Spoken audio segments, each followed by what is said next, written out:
You're listening to the Leading Hope Podcast. My name is VJ Williams, here with my friend and pastor, Kevin Jack. Thank you for joining us and taking time out of your day to become a better leader. If you're new, we release a new episode every Wednesday. We would love for you to subscribe on your favorite podcast platform. Get that delivered every Wednesday morning. Also share this on Facebook, Instagram, and YouTube, and rate and review on Apple Podcast. A few extra minutes will absolutely help get this podcast in the hands of so many more leaders just like you. And visit leadinghope.online to get updates and find out more about the Leading Hope community. Kevin, we finish off the series Crafting a Vision today.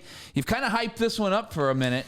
And so episode 155 is titled Our Vision Process. Yeah, it's not because like the content is brilliant. No. I just think this is like the What people want to know. this is like the flesh on the bones. Yeah. Like we've had the structure, this is what it actually looks like. I'm excited from my vantage point, just so you know. It's like I've been through this with you a couple times now. Yeah. But it's nothing like seeing it on paper. Yeah, how it and all comes actually together. talking about it piece by piece. Yeah. Which is really important. And I think this is one of the important things is to go, I didn't necessarily start with this whole process. Yeah.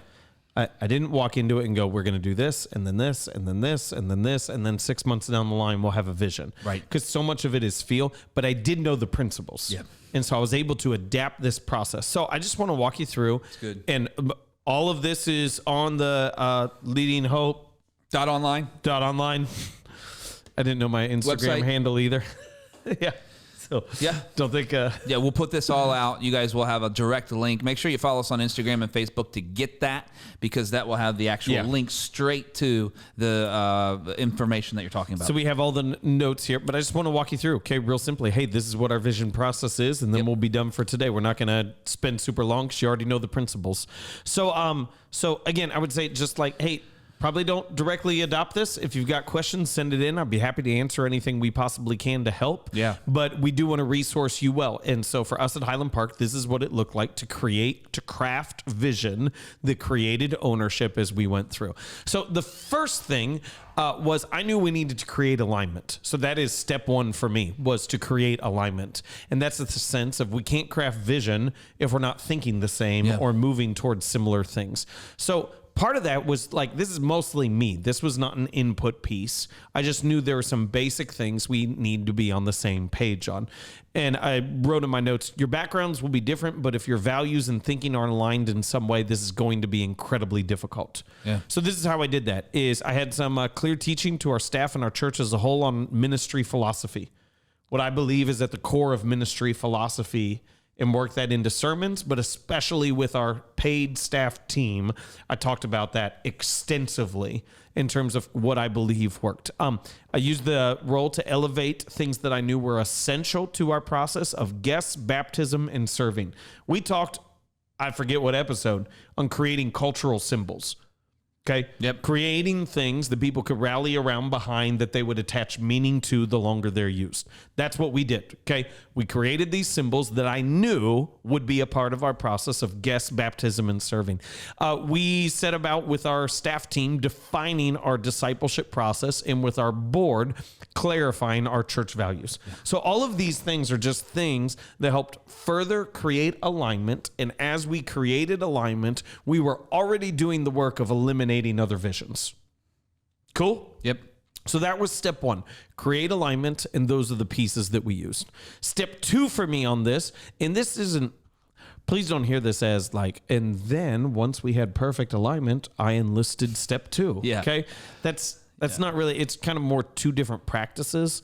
All throughout this, I was getting input. And here's how I got input. I got input initially before I ever arrived. I emailed every member of the board and every member of our staff team, and I just asked them 3 questions. What is working great? Are there any fires that need put out? That wasn't really for the vision casting process. That was just kind of so, not literal fires. Oh. Metaphorical fires. There we go. Are there any fires that need put out? But then the most important piece for me as it came to vision is I asked them, what are your 3-month, 1-year, and 10-year expectations? I still have all those answers. And I didn't view that as like, for the 3 month, I really wanted to know what are the things they feel like I need to hit right away. Once we got to 1 year and 10 year, I didn't feel held to those expectations, but I was learning what people were thinking. So I knew where we needed to create alignment on different things. That makes sense? Yeah, I'm really sad I didn't get to participate in that. I'm sorry. That's all right. Well, I mean, Caleb, did you get to participate in that? No, he didn't either. Caleb either. Okay. Matt did. Matt did. Yeah. Yeah, Max did. Yeah. How about that? Sorry, well, you weren't here. Yeah, I know. I mean, you I'm were just going to be saying here, I'm- but you I'm weren't. sad. That doesn't mean that I'm... I'll send you an email to ask the 3 month, 1 year, and 10 year expectations. I think the important thing the important thing to say here, though, is that you didn't need everyone to cross the line in step 1 for you to begin step 2. They didn't have to cross a finish line. Yes. In your mind. Correct. You're ready enough to get into step 2. So for step 1 and 2, and there's a step 3 on the vision group, view it as kind of a circular process. Yeah. I'm getting input. I'm clarifying teaching. I'm getting input because we said a couple episodes ago, the leader can say, this is not the vision. One of the ways that you can say this is not the vision is not just saying this is not the vision, but you teach away from the vision. Yeah. If that makes sense. Yep. I said the vision. If you teach away from competing visions that you don't want to pursue. Okay. So so that was an initial thing. Email to everyone. I especially used the 3 month, 1 year, 10 year expectations. There was a lot of casual things, conversations, lunches, breakfasts that were so important. Hey, tell me about some of your most meaningful moments here at the church. Right. Tell me why you're involved in leadership at the church. Tell me what you hope to see at the church. Just kind of all those casual things. And you have to find a way of capturing those data points. Yeah. Because otherwise, just the coolest story is going to be the only one that sticks out to you, and you're going to miss seeing the themes that continuously arise that help sharpen your thinking. That's good. And then we did this really structured thing on getting input. Now, there's going to be a lot of people who disagree with me on this, okay? And I shared it earlier on hey, you have to get as much input as you possibly can. I hate surveys. I hate them. Yeah. I don't find any real value in them. And that could just be arrogance. It could be something else. I can get far more out of a conversation than I do out of a survey. And I know some people who love them and use them well. That's personal. So I'm not going to say surveys. I don't love them. Okay. I don't. Would you get no one's going to disagree with what you said with, I get far more out of a conversation. How do you have a conversation with 7,000 people? Well, I'm going to tell you how you can have a conversation with about 100 people. Okay. But if I can say it as like some people will want to at this point in the process throw out a survey. And I've seen people do it and they say how helpful it is. Interesting. I just think when I'm filling out a survey, this is the cynical part of me. Okay. Yeah. So this is my Achilles heel. I'm aware of that. But when I'm filling out a survey, I'm thinking, yep. You're just going down. Oh, I'm going to give them that one. I go, well, this question is already crafted to elicit this answer. Sure. Yeah. I always feel like the survey is leading me. Yeah. And then it makes me not want to participate. And then I usually view surveys not as a spot where people can voice the strengths that need to be built upon. They just identify the weaknesses, which can't be built upon. Yeah. Like you can eliminate weaknesses, but you can't build upon it. So as it comes to vision, I just personally have not found surveys that helpful. Fair. But you may look at this and you may go, if I'm going to get that much input, I need to do a survey. Cool. Yes. Go for it. Yeah. But this is how I got the lots of input is we crafted a listening experience. Okay. This was my structured way of going about it. And this is what we did is we invited about 70, 100 of the key leaders in the church. I didn't identify this list because I had no idea who they were. Other people identified them. And I don't want to say like the most, but like people who were making a significant impact in different ministry areas, right, who were relied upon and whose voice people were hearing from already. Okay. Yeah. There's a lot of people who I would have loved to invited who we weren't able to just because of group size. But what we did is we split them up into 4 groups and we gave them real heads up as to what was happening. We said, you're going to go on an interactive field trip. Interactive. So we were like, what on earth is going on? So we split them up in 4 groups and we have 4 locations that they could go to. And so the 4 locations, we took them to a closed down business, to an empty field. We took them outside a high school football game, and we took them to another like ministry, like faith-based ministry. And so like you're in 4 groups. Group 1 goes to spot one, group two, spot two. And then when they're done with the conversation, they all shift to the next one. Okay. Yep. So they're moving around, driving around. And here's the questions that we asked. We went to the closed business. And again, these are in the notes. Went to the closed business. There was someone who was there at the spot. And they said, as soon as everyone's assembled, businesses close all the time, and so do churches. Some churches even stay open while being functionally closed because they're no longer accomplishing their mission. If we were to close, why would that be? Yeah. And then someone's there with a notepad, and they have 20 minutes to talk. If we were to close, why would that be? We go to the empty field. Imagine we were starting all over again. What would we do? What would we do different? Outside a high school football game, if we were going to reach all these people, what would we do? How would we go about reaching all these people? And then to another ministry, what would we do if we had unlimited resources? And what would we do if we had no resources? And the conversation in this, what I was looking for, is that it would begin to cultivate the imagination within the congregation as to what does the future look like. I knew if we just started out, all right, let's craft a vision, we would have a false start because we hadn't already stirred those thoughts, those prayers, those dreams at a deeper level. And so that's how we went about it. Cool. Yeah. Keep going. What Pause. part of that? Yeah. What part of that had you done before that you did differently, and how do you feel like that was the result, the outcome that you were looking for from it? Yeah. So I'd done it once as part of our church plant, and I did it in my last 3 months there as an exercise to give data to my successor. Okay. So it was interesting because when I went through it, I already knew I was going to be leaving, even though other people didn't know I was going to be leaving. And I wanted to set him up with people already dreaming about the future because we had already crossed some significant milestones. Yeah. And for him to be able to have access to that information so he knew exactly what the heart of the people was at the time. Yeah. So it was very different because here I used it as a cultivation piece. We never did this at Be Hope. Right. But at the end of the day, for both scenarios, you had very specific outcome. Yeah. Okay. Yeah. Cool. So that's that. Just sharing with you. That's how I got input. That's how I went about it. And then the last one was the vision group. Okay. So we've clarified, we've created alignment in our thinking.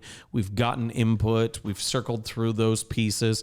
And then we actually had a group that was, hey, it is your responsibility, your task to set the vision. And so you've got to figure out who that group is. For me, it was our church board.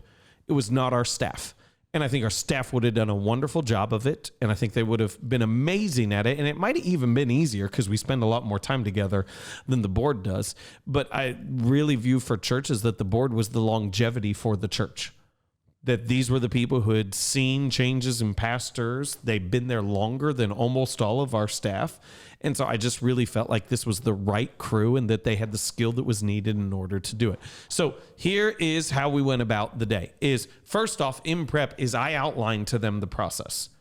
2 months in, I was starting to share, hey, we need our values in place. We need our discipleship strategy in place. We need these other pieces. We're going to do a listening experience, and then we're going to be able to set the vision.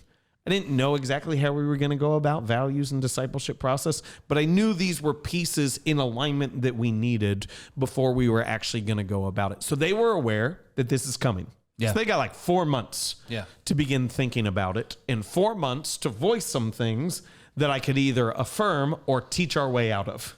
To go, no, not that. The second thing I did is I prepared a report from the listening experience. Okay. So I took all that data from the listening experience and I wrote down in 3 categories, what are the issues that need addressed? So they knew that I had heard the people who were there, and many of them we did address right away. Second category was, here's the heart of our church. It was just, here's the themes that I kept seeing over and over again. Here's the things that almost verbatim people kept talking about over and over again. And then here's some key opportunities. The most important one was the heart of our church. These are the things that our people deeply care about. And then we set aside a whole day. I kind of gave them the opportunity. Hey, we could tackle this 4 months in a row, an hour and a half at a time. or we could just set aside a whole day and just get it all done at once. Yeah. And that group was like, let's just do it all in a day. And I was like, thank you, Jesus, because trying to do it over the course of 4 meetings would have been awful because we would have to kept restarting the process. And so this is how the day went. Is I had some starter questions prepped. Okay. So I come in, I've got 4 questions already that I know I want us to answer. First one is I ask them, and we're in a room, we're in a circle. I've got the, what is it called? The like massive Post-it notes. Like they're not massive Post-it notes. Like sticky pad. Yeah. Sure. Big one. Poster board. Big poster board. Sticky pad. Somebody at 3M right now is just cringing and crying. And they're like, it's a failure of branding. I have no idea what it is. Big thing you can write on and stick on the wall. Yeah. Okay. We had those. And so here was the first question. What was one of your most meaningful experiences in church? We go around the room. The goal of this was really to build empathy in the group and to create some commonality and sharing. I wanted to ask a really low risk question right at the beginning to ensure that everyone had started talking. It's hard to start talking in a group conversation. So I had to make sure that happened. This is the only time that I made us go around the circle and everyone share. But I wrote down the answers. What was one of your most meaningful experiences in church? And this also helped me see what did people care about. Second question, what were some of your thoughts on the Heart of Our Church report? That report that I said I took from the listening experience, that key section in the middle of the Heart of Our Church. I just say, hey, what did you think of that? Well, any comments? And I wrote down their observations and comments. I agree with this. I agree with this. Yes, I believe this should also be there. And then the third question I asked is, what should we not pursue? What should we be sure that we don't accomplish if we don't have a vision? And I wrote at the top of this paper, I just put, not this. What do we not want to be? Now, I want to be clear. I'd already been aware of that for weeks. Right. And I've already spoken to that extensively. This is not who we are. And so the first couple things were some of the things I've been teaching on. We're not a church for church people. Right. We're not this. And it was like, oh man, it's so refreshing. Yes, we believe in these things. Right. But there was so much more that was added to it that made the rest of the process so much easier. Say, this is not what we care about. And then this was the hardest one. As I said, what could we accomplish in 20 years? And I titled it this. And this is what always happens. So if I could just prep you for this, is like the first thing was, we could fix all the holes in our discipleship process. So, cool. We could do that in 6 months. I wrote it down. And I wrote 6 months. Yeah. What could we accomplish in 20 years? Right. And every single time someone gave something that we could have done in less than a year, I wrote it down, but I also put a date on it. Yeah. Awesome. We could do that in a month. Because it's hard to think. And I just said, this is low risk. I'm not asking you what should we accomplish. Right. Just what could to stretch our thinking. Okay. So that gave us a framework. I've got those 4 big posties up on the board. And then the next thing I did is I broke us out into groups because that's where it starts to get hard. Now you're starting to actually go through what is this? So I broke us out into groups of 3 or 4. We had 4 different groups. And I wanted us to think more functional because, again, long term, that's hard. So I wanted to think more functional. And I gave them these questions one at a time. I said, first off, what 2 to 3 projects or focus points do you believe we should focus on over the next decade? Give them like 10 minutes.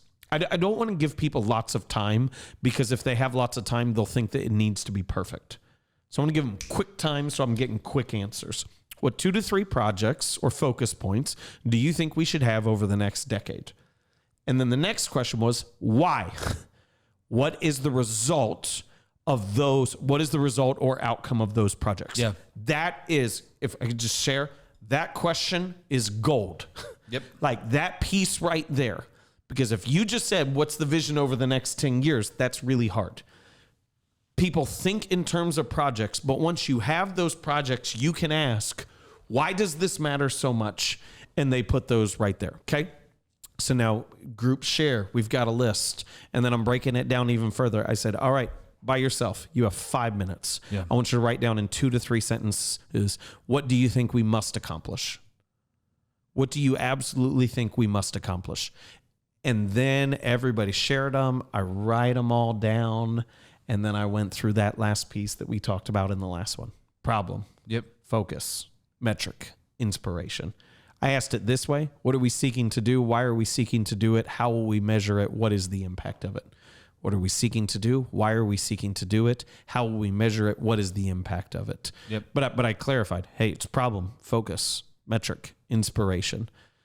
And then the fun thing was, and then we've got all this stuff on the board, and it's already actually become really clear. It's just a mess because it's everywhere. Sure. I sent everyone to lunch.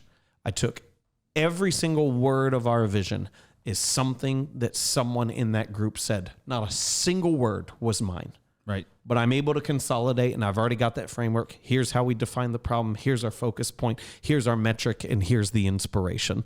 And by then, we were able to construct, hey, here's the vision. Here's what we're going after. Here's what matters so much. Yep.